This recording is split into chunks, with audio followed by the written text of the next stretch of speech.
Today, we become legends.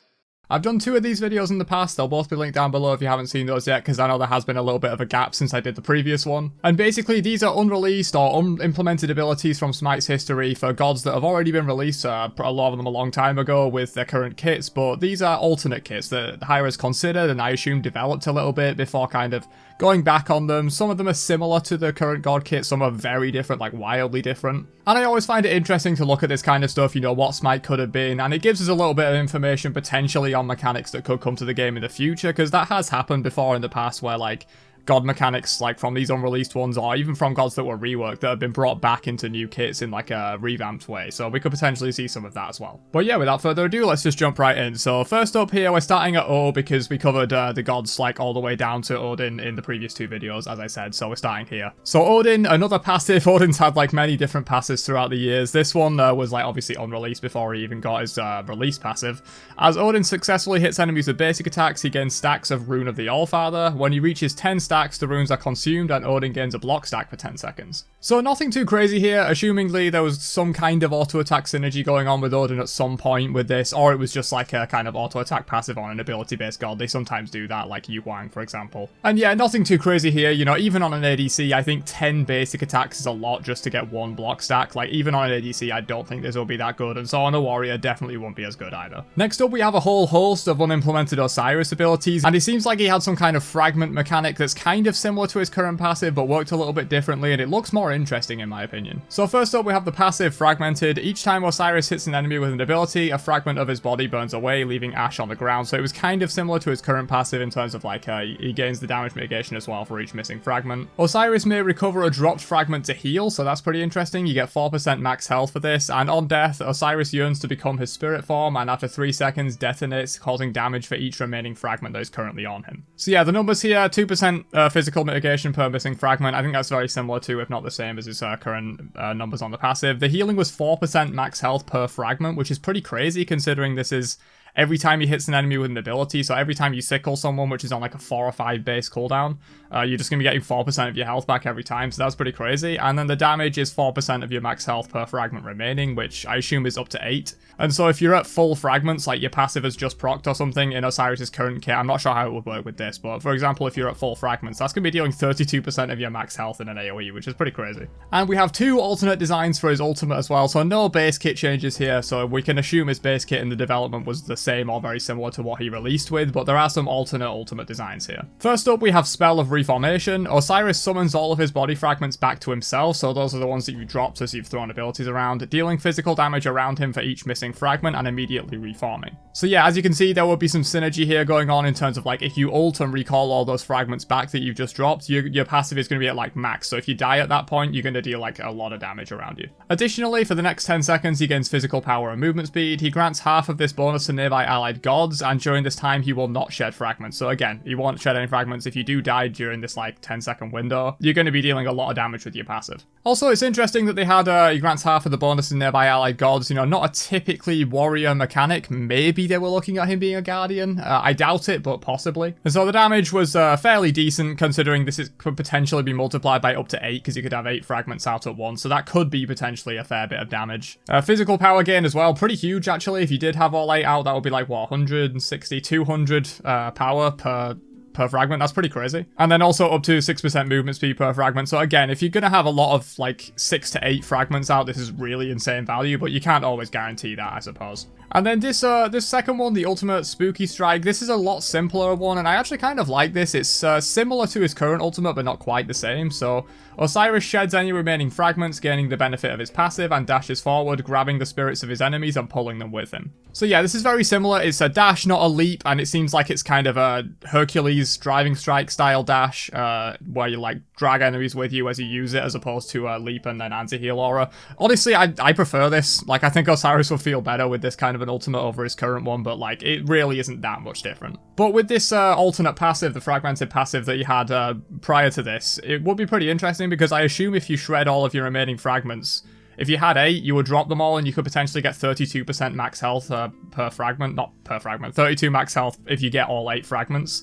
after ulting, which is pretty crazy as well. That could be insane for like team fighting. I kind of like the synergy that this kit kind of had it within it. I like it a lot. Next up, we have some Ravana abilities. So obviously a release that was incredibly weak. One of the weakest god releases we've ever seen. Arguably just straight up the weakest. Definitely one of the weakest ultimates we've ever seen. And speaking of the ultimate, we have two alternate designs for Raven's release ultimate here. So first up, we have Raven chooses a single enemy god, dealing extra damage to them and ignoring attacks from all other gods for a time period. So this isn't necessarily completely different from what he released with, but it was a lot more powerful by the looks of this. So you deal 40% bonus damage, presumably to that single enemy god, not to like everyone. Lifetime of 4 seconds, and it's 100% damage reduction from other enemies. So it was straight up like you just cage matched this person.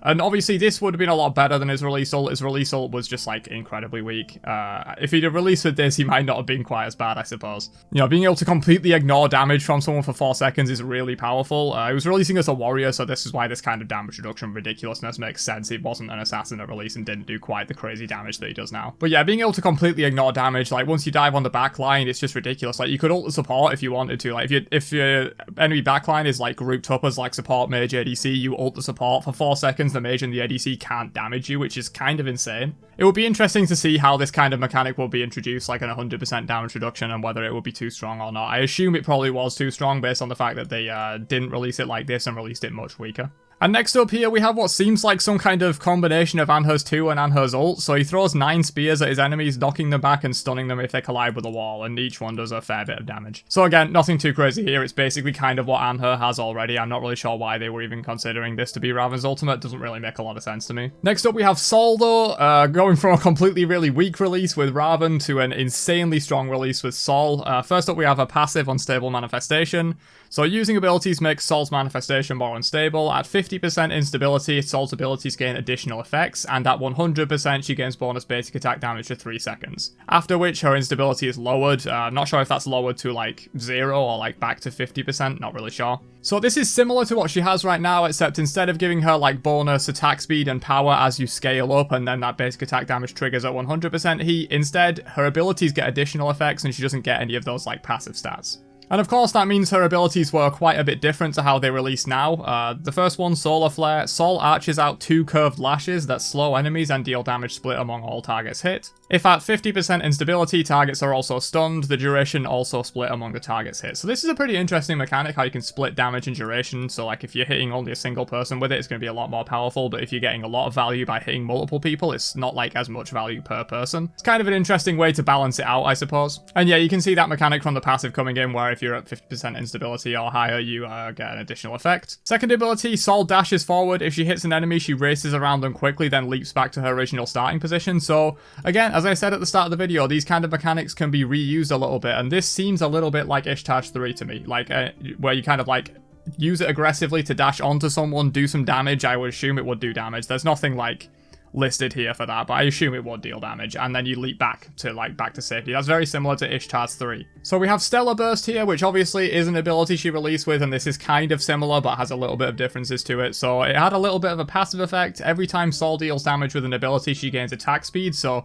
essentially, instead of being directly on the passive like it was at release, the attack speed came from this ability instead. This could provide up to 30% attack speed for 5 seconds, which it doesn't seem like it needs to stack or anything like that. So just as soon as you hit an ability, you're going to get 30% attack speed for 5 seconds as a big steroid, which is pretty powerful. And then the active, essentially, Sol's next basic attack creates a shockwave, damaging all enemies, blah blah blah, you know about this. If at 50% instability, it will retract when it reaches maximum size and stun enemies. So basically, instead of like it released where it just went out and then back in always, you had to be at 50% instability to get that second hit, but that second hit would stun. So like it was weaker but also more powerful. And of course you have that passive attack speed on it as well, which just makes it even more like ridiculously strong. So if this was how Sol's 2 worked at release, it arguably would have been stronger already, especially because this still would have counted as a basic attack like Sol 2 did at release, so it would be proccing Polynomicon and Demonic Grip, all those kind of effects. Next up we have Solar Bomb. Sol tosses Vulcan's bomb, interesting, that explodes in a radius on impact with the ground, damaging and slowing nearby enemies. If she detonates her trail, they are stunned instead of slowed. So detonating her trail, don't really know what that means. That could be in reference to her release 3, but considering this was meant to be the third ability, unless the release 3 was like her 2 or 1 instead.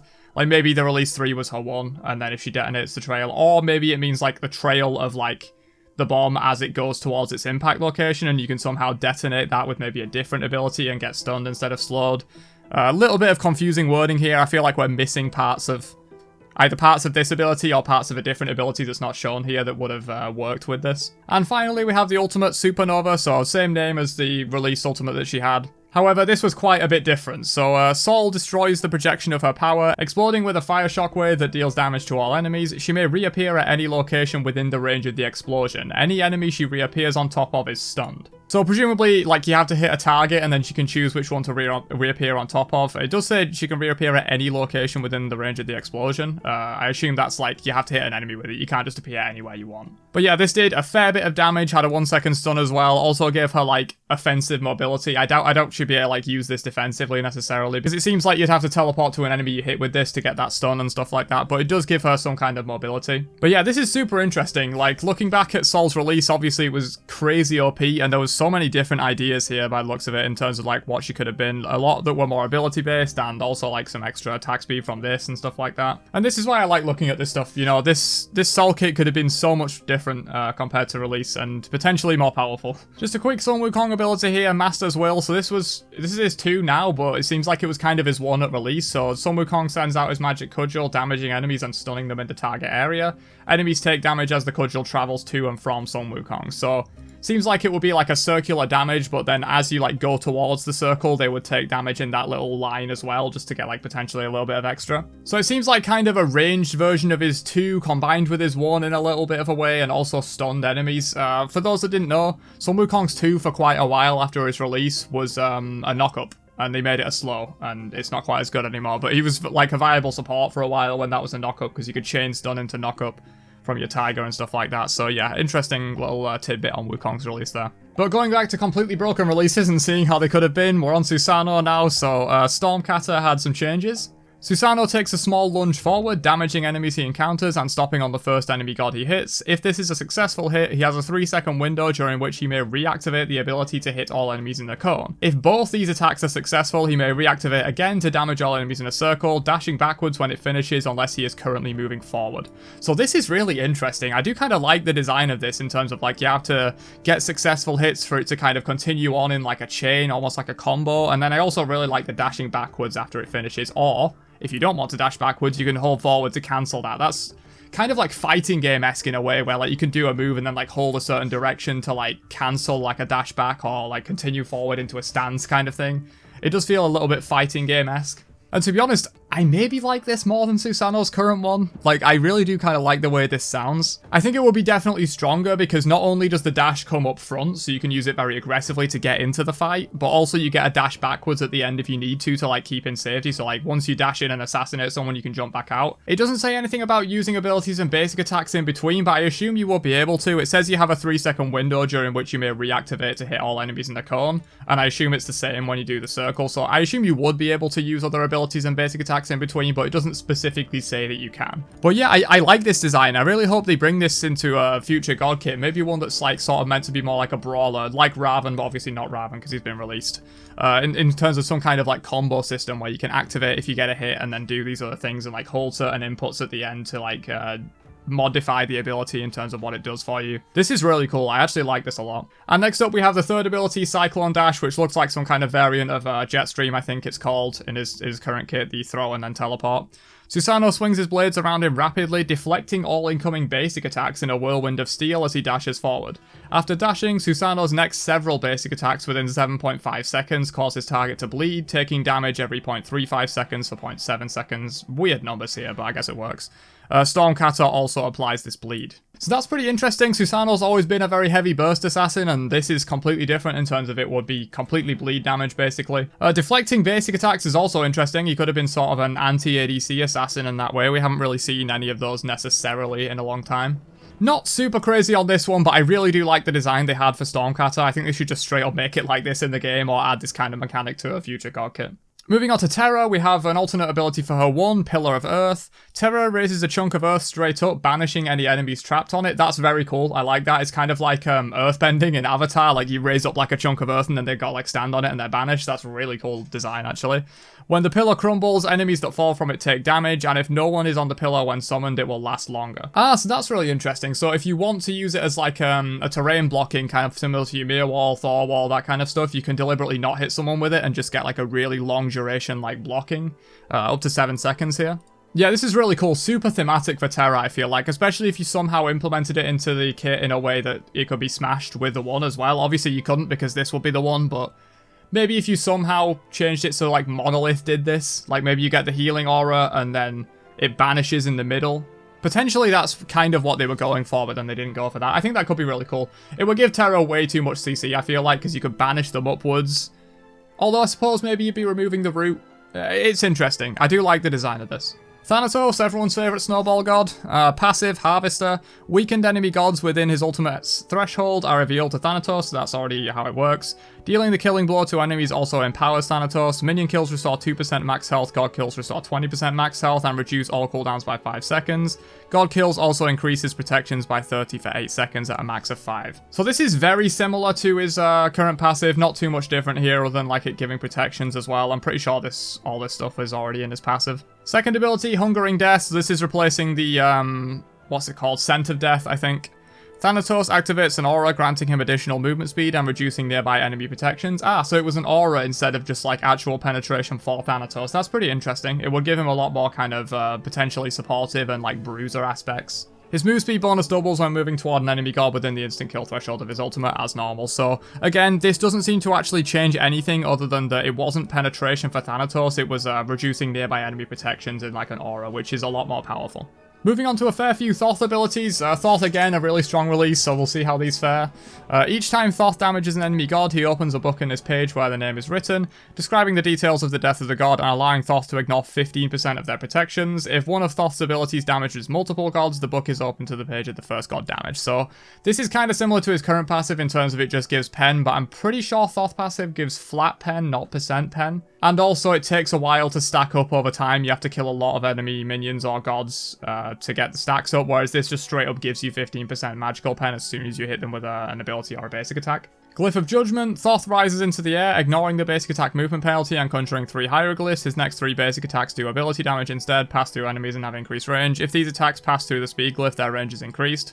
So what's different here? Is there something I'm missing? This seems like exactly the same as his current one, except maybe the name has changed. Maybe that's the only thing that like procced it up on this kind of page of changed abilities because it's not the same name, but it looks like basically the exact same ability. We have Speed Glyph, which is going to be replacing his 2. Thoth inscribes a glyph upon the ground which slows enemies who cross it and lasts for 3 seconds. Each time Thoth passes over the glyph, he dashes in the direction he's currently moving. So that's a pretty interesting one, doing it as like a glyph instead of like just an ability itself, and you could potentially get multiple dashes from this. Slows enemies, and I guess in a similar way to Yanis 3, and then when you pass over it, you get a big dash. And also Death Glyph, which is a 2 as well. Thoth inscribes a glyph upon the ground which lasts for 3 seconds. Each time oh, okay, so it's basically the same ability but without the slow, and then he deals damage as well. So yeah, essentially Thoth's 2, instead of just being a cast, was going to be a glyph where you had to walk over the area and you dash. I guess that was just like a little bit too clunky in terms of how it worked, because sometimes you might accidentally press the wrong direction as you enter the glyph and then dash in like completely the wrong way. It could be a bit weird.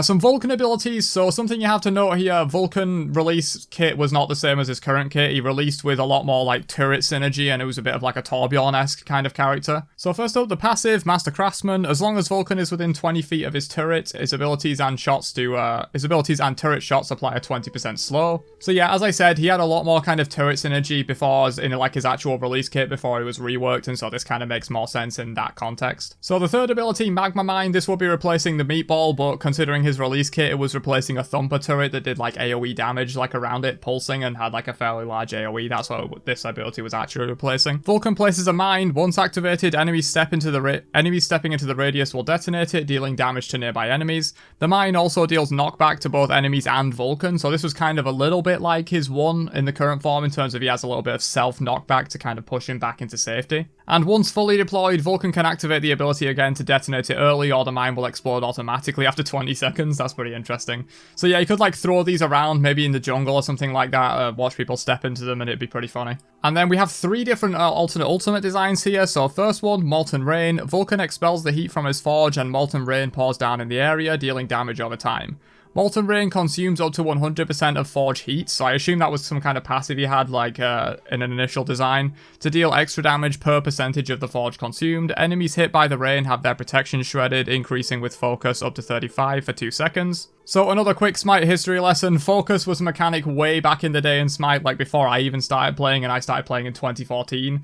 Basically, focus would increase your CC durations, and it seems like other things as well based on this, because that's not really a CC, it's a protection shred. So it increased CC durations and maybe a couple of other things based on how much focus you had, and you would buy it from items. So the second ultimate design here, Pyroclastic Flow. Vulcan slams his hammer down, creating a shockwave that travels in a line, damaging and knocking enemies into the air. The damage and knockback falls off to 25% at the outermost edges of the shockwave. So a little bit similar to kind of like a big like beefed up Geb 2 by the looks of this. This kit will have been like designed before Geb was even released, because Vulcan's a much older god than Geb by like a year or so, I think. So yeah, this was, I guess, a preliminary design to kind of Geb's 2. And then we have the final ultimate design here, Shatter Bomb. Vulcan throws out a massive bomb. After 3 seconds, it explodes, dealing damage and stunning enemies in the blast radius. So nothing crazy here. Kind of similar, I guess, to his current ult, because it doesn't take quite 3 seconds, I don't think, but the ult does take a little while to kind of land. But yeah, also stunning for 2 seconds, which is pretty annoying. And the final god for the video, everyone's favourite mage, Zeus. First up, the passive Overcharge. In-hand lightning bolt attacks against enemies will apply a charge, and Zeus gains magical power for each instance of a charge currently applied to enemy gods. So yeah, very similar to his current passive, but he gained magical power for each one that was currently on gods, up to a 15% increase, so that's actually pretty relevant considering Detonate and stuff like that. You know, I'm not sure if his ult would have been the same, but his current ult, like if you throw that onto a couple of people, you're easily going to get up to this 15% magical power cap. And then as you detonate, you're going to get like essentially a 15% bonus on that, which is pretty powerful. Ability 1, Forked Lightning. Zeus fires a bolt of lightning that damages and passes through enemies, arcing a second burst of lightning towards nearby gods from each hit. Minions receive double damage, and enemies hit by the initial bolt receive a charge. So yeah, very similar to his current Chain Lightning ability, but minions receive double damage from it. That seems like the only major difference here. Also, the arcs don't seem to do the